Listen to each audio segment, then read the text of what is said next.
It's the Flying Dutchman. Eugene Krabs, your time has come. I'm not Eugene Krabs. I'm, Harold. Flower. Oh, sorry. I must have the wrong room. Excuse me, nurse. Yes? I'm looking for Eugene Krabs. Oh, he's in that room right there. No, that's Harold Flower's room. Harold Flower? So, Krabs, you thought you could fool the Flying Dutchman? Ahoy, mateys, and welcome to I'm Ready, a SpongePod Squarecast. I'm your host, Captain Eric, and it's a pleasure to welcome you aboard to another episode. But before we get into the SpongeBob episode today, I'd like to make a bit of a call to arms for all of you on the Ready crew. And let me just make one thing clear. If you are a listener of any of my podcasts, if you are a watcher of any of my videos, if you are a fan of anything Captain Eric makes, then I consider you a part of the Ready crew. There's no payment plan or anything like that. This is a ship that you can literally come aboard anytime and leave at any point in time.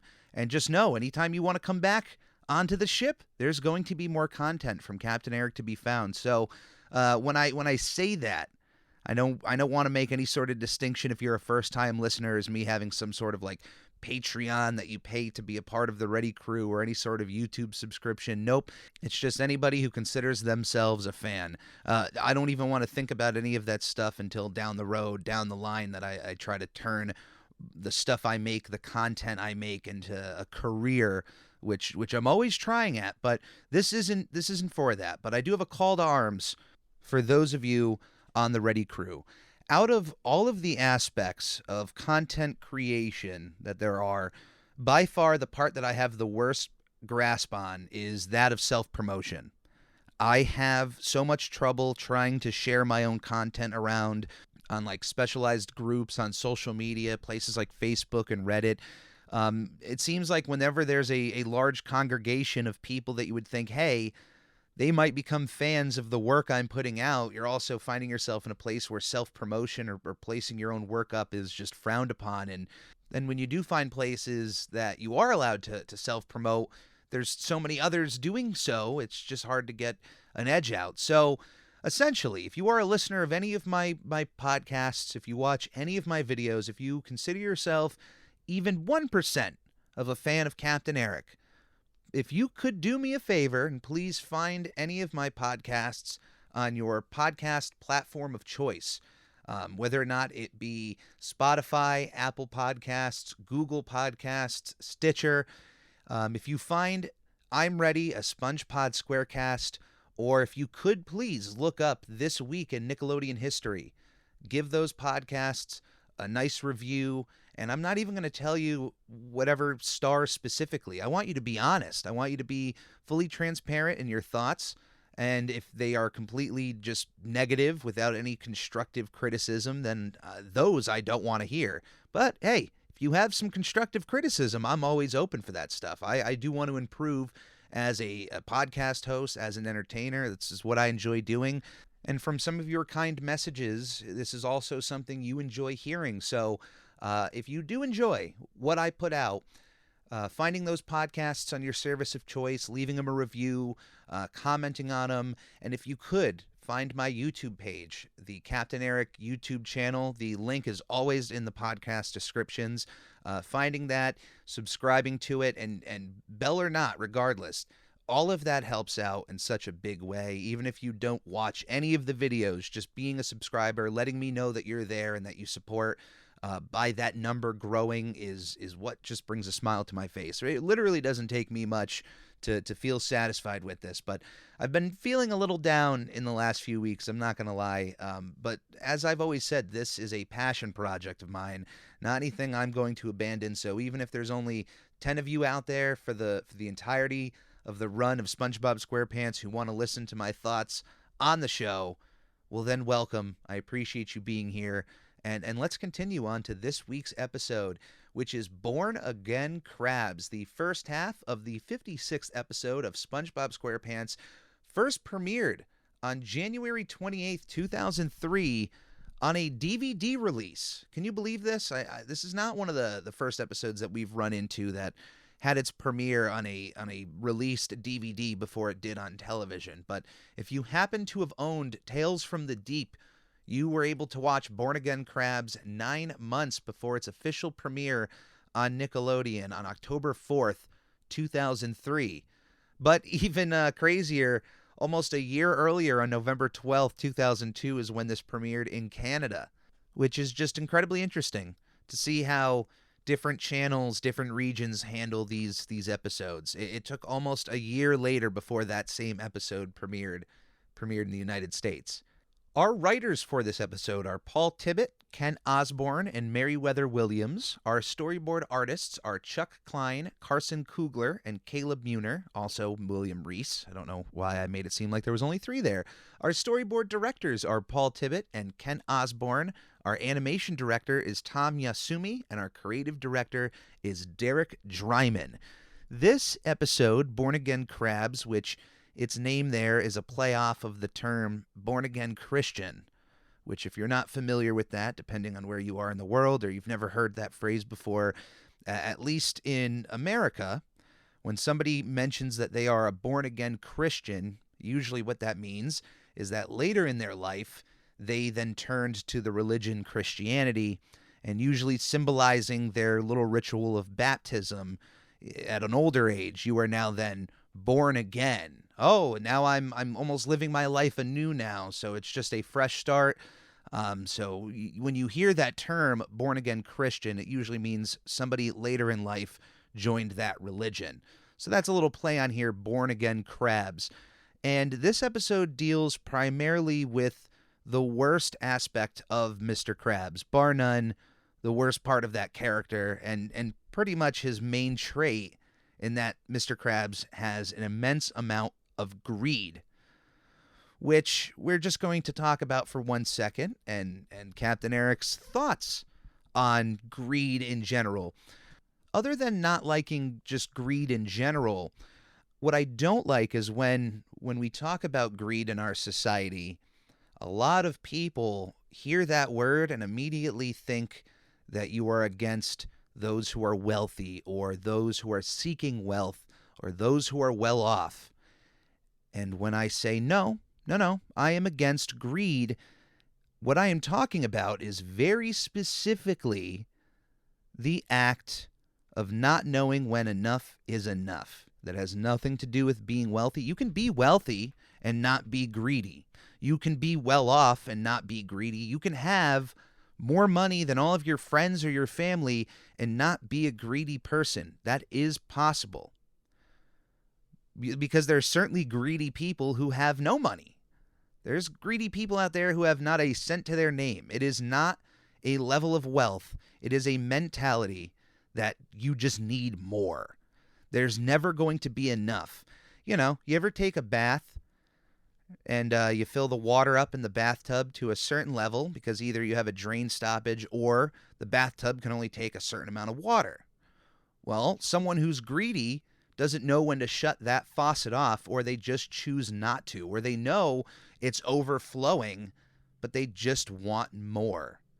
That exactly is what I don't like. That is exactly what I'm against in this world, is the act of greed, not wealthy people. I don't look at somebody who has more money than me and I get angry at them because of that. But if I see someone out there who has more money than me and are also greedy, yeah, that's upsetting. And it's not the level of wealth, it's the mentality that I'm against. I'm also against that even if it's somebody who has less money than me. So the whole point is that your bank account or that number means nothing to me. But if you are a person out there who has a just exceptionally greedy mentality, we're all greedy to a certain level. But once that greed is now harming or taking advantage of other people, that's where Captain Eric draws the line. And Mr. Krabs, of course, as a character, has shown time and time again just how greedy he is and can be, and this episode is one of the worst examples of it. This is by far, if you wanted to point to somebody in the direction of, you know, the worst traits of Mr. Krabs and how to watch him, you would just show him this episode of Born Again Krabs. I'm not even saying that as a negative. I know I have this big negative outlook on greed, And certainly, this episode just shows the worst of that. But I don't think by far this makes this a bad episode. I don't want anybody to misconstrue my negativity over Mr. Krabs and his mentality over my, feelings of this episode. But when we start this episode out, we are shown that there has been a Krabby Patty sitting under the stove of the Krusty Krab for who knows how long. Enough time to take that Krabby Patty and make it visibly moldy and disgusting.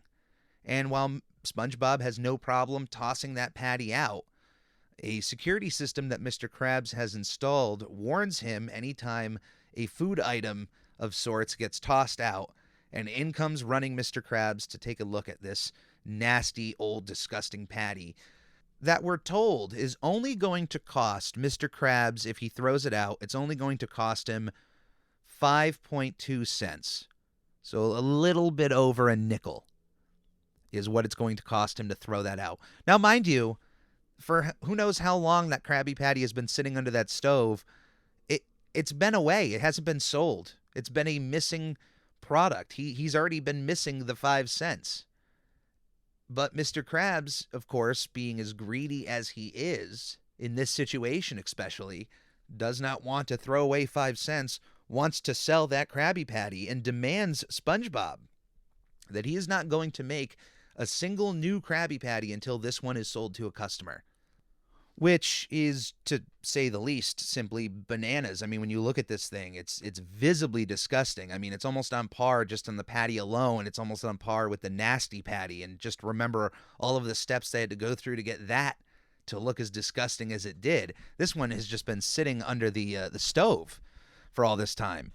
Now, SpongeBob is a good employee, and he does what he's told, and kudos to him for trying, but also at the same time, I just want to say out there, if you are working in the food industry, and your boss tells you to sell something that you know is 100% bad, you know that food is spoiled, you know that it's old, just because your boss tells you to serve that, if you know in full conscience that it is not healthy to serve, you don't.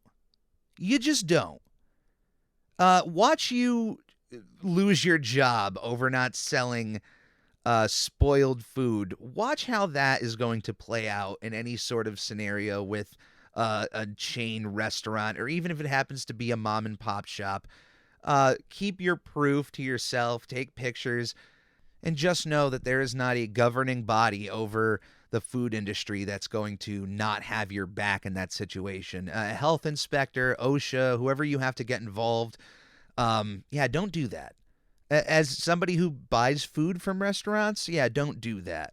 Or at the least, if you have to do it to people who just truly, undeniably deserve it, keep it to them. For all of us regular Joe Schmoes out there who just order food, we're not here to cause trouble. Don't mess with our food. Don't give us moldy stuff. Don't bring it out like that. That's disgusting. But I can only imagine out there are certainly Mr. Krabs level bosses of mom and pop restaurants, maybe not chain restaurants where they easily can be replaced. But if you're looking at a restaurant or a bar that is self-owned and a person in a position of power is in no jeopardy of just losing their job, they can let things go by the wayside, and they could cut corners like this. So I've seen enough of kitchen nightmares and bar rescue to know that places that are self-owned are the ones that are going to cut those corners the most. And you're going to find yourself a lot of people with that Mr. Krabs level mentality. Oh, we have old food, just serve it to the people. I've seen this. I've seen it happen. Maybe not that specifically where they find a gray patty under a stove and they pull it out and serve it.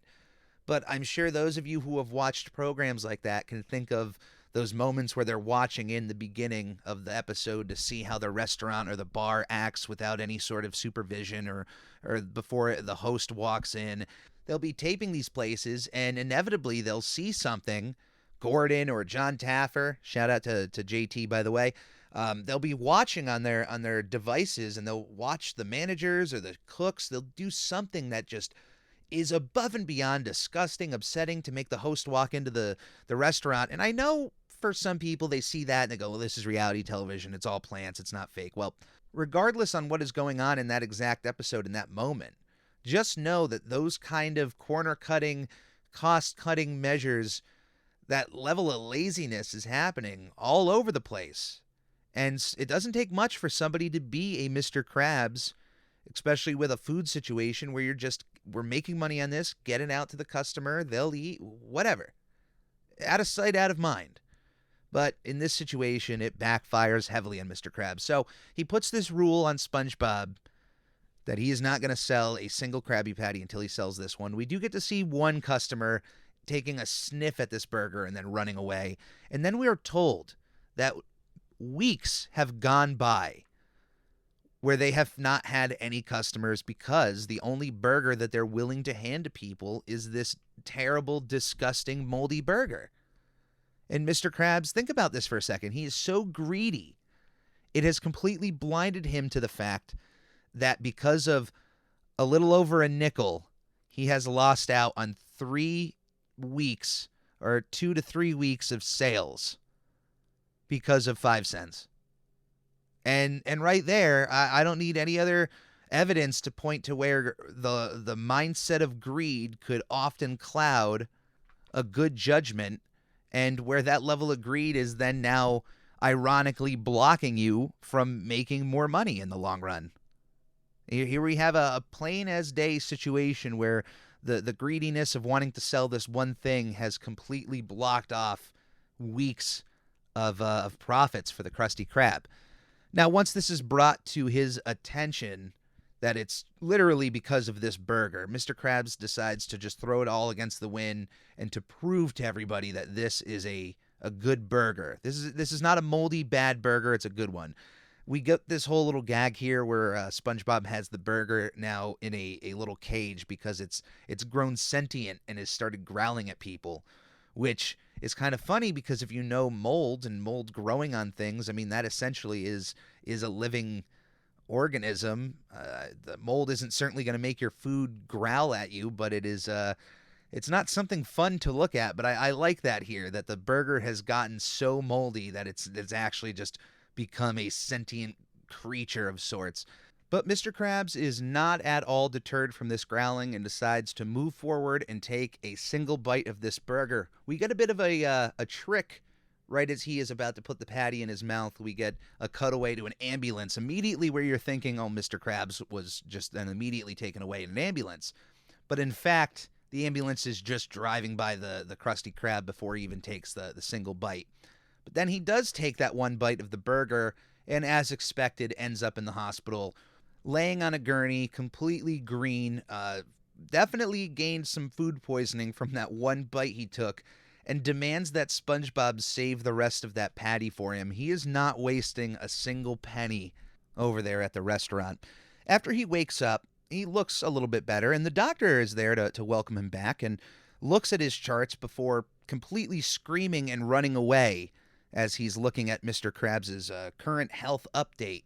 And whatever he saw must have been the worst case scenario, which I can only imagine being death, because right as the doctor screams and runs out of the room, in comes in one of my favorite SpongeBob characters ever, and one of my favorite guest stars. I think I've even said he is my favorite guest star, and I will continue making that statement today. My favorite guest star of SpongeBob SquarePants, Mr. Brian Doyle-Murray as the Flying Dutchman. I absolutely love Brian Doyle-Murray. He is the brother of Bill Murray, who you might know from such various movies as Caddyshack, Ghostbusters, and Groundhog Day, the last of which features Brian Doyle-Murray as the mayor of Puxatawney, Pennsylvania, in one of my very favorite film roles of his, that and his role of the boss of Clark Griswold in National Lampoon's Christmas Vacation. I will never not sing the praises of Brian Doyle-Murray and all of the roles I love him in. There's really nothing that warms my heart more than when an actor or celebrity gets handed a guest role on a cartoon and they just fall in love with that role so much that they just continually do it each and every time. I think of the amount of times that Chris Kirkpatrick would come back to play someone like Chip Skylark on The Fairly Odd Parents, and He doesn't need to do that, but he's probably enjoyable to work with and then wants to. And comes back over to Brian Doyle-Murray, who doesn't need to be voicing the Flying Dutchman on some cartoon for Nickelodeon, but I imagine not only loves doing it so much, but you can tell they loved working with him for the amount of times the Flying Dutchman would continually show up. I mean, you think this character might only show up during Halloween-centric episodes, but nope, they find other means to feature this character because I have to imagine working with Brian just must be such a pleasure for them, and he just must come in with such energy for this role. And this is no doubt another great episode for the Flying Dutchman, but he shows up in Mr. Krabs' room because Mr. Krabs is, in fact, dead. He died due to that Krabby Patty, and it's time for his soul to be collected from the Flying Dutchman and for Mr. Krabs to spend eternity inside of Davy Jones's locker.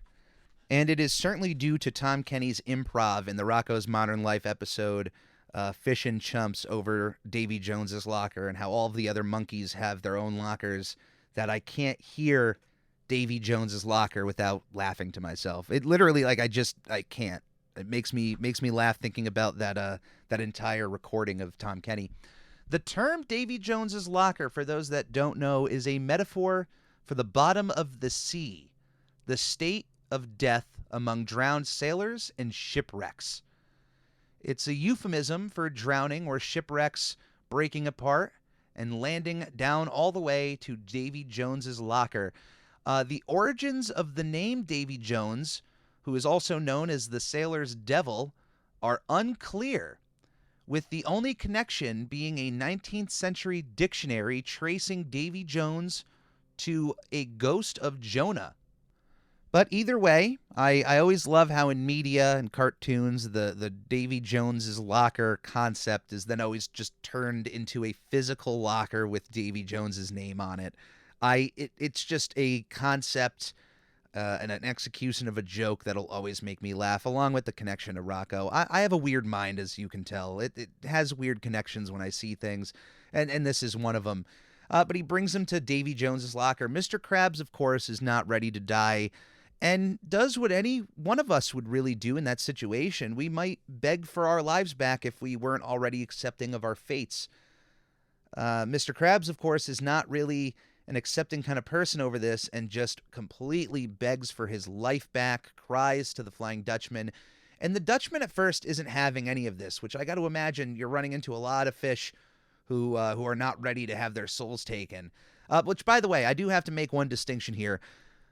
The soul of Mr. Krabs is only going to the Flying Dutchman because of the life that Mr. Krabs has led. His greed has gotten so out of control to the point that, yes, all of these bad deeds he has done has meant that his soul now belongs to the Flying Dutchman. But when Mr. Krabs begs for his life, something clicks in for the Flying Dutchman to maybe release a little bit more of his sentimental side as he gives Mr. Krabs a second chance at life. But on his return to the living world, he makes a promise to the Flying Dutchman that he will no longer be greedy and that he will live a life of generosity. And Mr. Krabs completely agrees to do so. Coming back to the Krusty Krab is a completely reborn Mr. Krabs, hence the name Again Krabs. He has a new lease on life, and it's not about being greedy and just hoarding as much as you can. It's now the complete opposite. It's about giving out as much as you can, which to me is not the answer here. I mean, the Flying Dutchman was just telling Mr. Krabs to not be greedy. That doesn't mean you just have to give things out. Everything has to be for free. And that also just goes hand in hand with this misconception that greed also must mean being wealthy or being profitable. You can still run a business like the Krusty Krab. You can still make a profit, but you just also don't have to be greedy alongside of that. There is a possibility here. Mr. Krabs didn't have to just go haywire here, because what we end up seeing is the generous side of Mr. Krabs is just as extreme as the greedy side of Mr. Krabs. He's not only giving away free food at the Krusty Krab now, he's giving away free toys to kids. He's giving away free movie viewings to people of movies that aren't even in theaters, which I got to imagine the amount of money it takes to purchase the rights to those are just astronomical. I mean, that's like Amazon when they go in and they purchase the rights to a movie from a studio, which their intention was to release it in theaters. But Amazon then buys the rights and then they air it on their own network. If somebody is saying, hey, this isn't even in theaters and Mr. Krabs is airing it in the Krusty Krab, then I got to imagine that Mr. Krabs spent the money to purchase the rights to that film and instead of waiting just decided, we're airing it in the Krusty Krab today. That is absolutely incredible. Even beyond his generosity in a financial sense, he is generous in a boss sense, in the fact that he is allowing Squidward to take pretty much an hours-long employee break in the new employee lounge, which is a converted office that Mr. Krabs had, which it isn't really changed much other than the fact that it now houses a bed for Squidward to sleep in. And this is just the other aspect of Mr. Krabs and his whole generous side. You don't have to be a greedy person to also be an efficient boss. As someone who has held some management positions, and not perfectly, I'm not saying I am a perfect boss whatsoever, but, you can be nice to your employees and give them extra break time while also still maintaining a business. Letting your employees just go off for hours on end on breaks just because you're a nice guy isn't really helping you out. It's not helping your employee out, especially if you're paying them for that. That's just extremely counterproductive. So he's throwing all this money at the wall, wasting his employees' time. Hey, the customers are happy. I'll give him that. The place is packed and everybody is stoked, which, I mean, I would be too if a local restaurant was just giving out free food and, hey, here's a free toy and a free movie that is months away from being in theaters. I would want to show up and I would have a smile on my face, but once Mr. Krabs receives the bill for everything, he finally gets the credit card bill of everything he has spent, goes through all the money, the $10,000, the $20,000. This is no problem. It's water under the bridge for Mr. Krabs because he has a new lease on life. But what we end up finding out is that Mr. Krabs this entire time doesn't really believe that he is out of the hospital living his life. He doesn't believe that the Flying Dutchman actually just gave him his life back. That must have been such an unbelievable occurrence for him that Mr. Krabs fully believes that he's actually just still in a coma in the hospital and that he's dreaming and that all of this giving is just a part of his dreams. It's not actually happening because he knows he wouldn't really act like this. But once SpongeBob and Squidward fully convince Mr. Krabs that he is in fact not in the hospital and that he is alive and that he is being this generous and he does owe this astronomical amount of money for all that he has spent, he completely goes haywire and just not only extreme in the other direction, but steps on the brake on the greed department. He takes back every piece of food he's given out. He's taken away every toy. He has somehow gained the ability to rip a movie that you've watched away from your mind. Like, he not only just stops the movie and this customer of watching it, he presses the button again and somehow the TV is now able to suck away the movie that this customer has just enjoyed. That is absolutely insane. And you would think, man, how could you go one step above this in the absolutely insane department? Mr. Krabs just says bet and almost rips the arm off of a customer over a penny that was on the ground. Now, once this happens, the Flying Dutchman reinserts himself into the picture to point and laugh at Mr. Krabs, fully knowing that there would be no way that he would stop his greedy behavior, and now he was going to have to spend eternity inside of Davy Jones's locker. Now, of course, he tries crying and pleading again, but man, you've had this chance. You had your moment to change things, and you didn't take advantage of it. SpongeBob steps in for Mr. Krabs, as he usually does, to tell the Flying Dutchman that he has the wrong Mr. Krabs and that he's not as greedy as he thinks. Now, this whole exchange right here of the Flying Dutchman and SpongeBob, I absolutely love when the Flying Dutchman turns around and who dares backsass me, and SpongeBob just pronounces me, SpongeBob Backsass Pants. It's one of the top 10 best little SpongeBob moments, his little one-liner moments that he's had that I can think of. But he steps up to the Flying Dutchman and lets him know that man in your hands is not as greedy as you think. And SpongeBob places his soul up in a bet up against the Flying Dutchman to prove once and for all that Mr. Krabs is just as greedy as he thinks he is. The Flying Dutchman turns over to Mr. Krabs and offers him all of the money in his pocket in exchange for SpongeBob. What would he rather have? And of course, without question, Mr. Krabs asks, well, how much money are we talking about in your pocket? Now, because legitimately that is a decent question to ask, because you got to know all the variables before you make a decision like that. And I know some of you are thinking already, wait a minute, Captain. You're saying that you would put up the soul of a friend or a family member in exchange for an amount of money. And I would say it depends on the friend or family member that we're talking about, and it also depends on how much. I'm also just kidding. I would never do that. There's not a person I know that I'd be able to sit through the rest of my life knowing, oh man, I have this money in exchange for that person. I wouldn't be able to enjoy that money. But Mr. Krabs wants to find out, and what he is told is that the Flying Dutchman has 62 cents in his pocket, and Mr. Krabs immediately accepts that money. SpongeBob is now taken by the Flying Dutchman away for 30 seconds exactly, and in that time, Squidward completely accosts Mr. Krabs for selling SpongeBob for 62 cents. It pretty much confirms it that I think there is an amount of money that Squidward would trade SpongeBob for, or at least it would be a reasonable amount for Squidward to not kind of disapprove of. You know, like if it was $1 million, I'm sure Squidward would not say a single word after SpongeBob was taken away.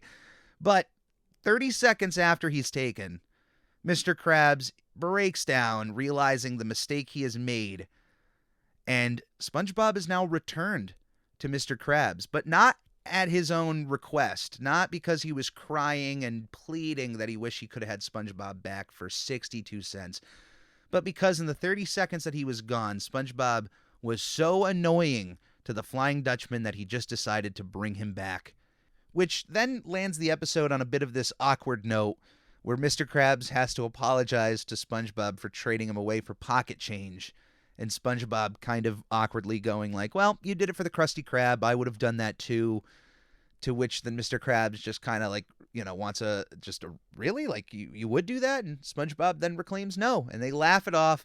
End of the episode, end of Born Again Krabs. I do like this episode. There are some genuinely funny jokes here to be found, but just stacking up the level of jokes in this episode up against what we've had thus far in season 3, it's a tough order to be found, but I like this episode where we do get to see a little bit of Mr. Krabs and his generous side. For as short of a time as it is, it's still nice to see. I wish he didn't go that extreme and was able to kind of just tone back his greed, but then we wouldn't have an episode. There wouldn't be an engaging story if the character was able to write things in the right way instead of write them in the wrong way, because that causes conflict, and that is then an episode of SpongeBob SquarePants, a conflict that we have to solve. I really do enjoy this one. It's not anywhere near my top 10. I honestly think just in the terms of season 3, this might fall on the lesser end of the season, but if you love this episode, let me just reiterate, even the worst episode of season 3 is still a fantastic episode of SpongeBob SquarePants. So when I say that this would be on a lesser end of the season, I don't want you to think of like this is just a completely negative statement on this episode. No, I have so many positive things to say, but I just have a feeling this may skew towards the lower end. But that is going to be it for this week's episode of I'm Ready. Thank you for being a part of the Ready crew. You can reach Captain Eric at spongepodpodcast@gmail.com. Seriously, if you guys have any SpongeBob questions, comments, anything for the Captain you want me to read out on the air, you can send me an email. I will certainly check it out. You can follow me on Twitter at I'm Ready Podcast. So one word, I'm Ready Podcast. And on Instagram at SpongeBob Podcast. So just straight up, if you were looking up on Instagram, SpongeBob Podcast, that's where you're going to find Captain Eric. Please check out my other podcast, This Week in Nickelodeon History, dropping every single Sunday on most major podcast platforms, including YouTube. And don't forget, on that note, to subscribe to the Captain Eric YouTube channel, where you can also hit the bell for notifications anytime I put something out. You can also purchase new and updated merch at the Redbubble link either in the podcast description or from the link on any of my socials. Any amount of money that I make from my projects goes right back into my projects, and I can't even begin to tell you how much I appreciate you guys. As always, for all of you, please stay safe, be kind to one another, and come aboard again next week to another episode of I'm Ready, a SpongePod Squarecast. Look, Squidward, money! Mr. Krabs, I can't believe I'm saying this, but how could you trade SpongeBob for 62 cents? You think I could have gotten more?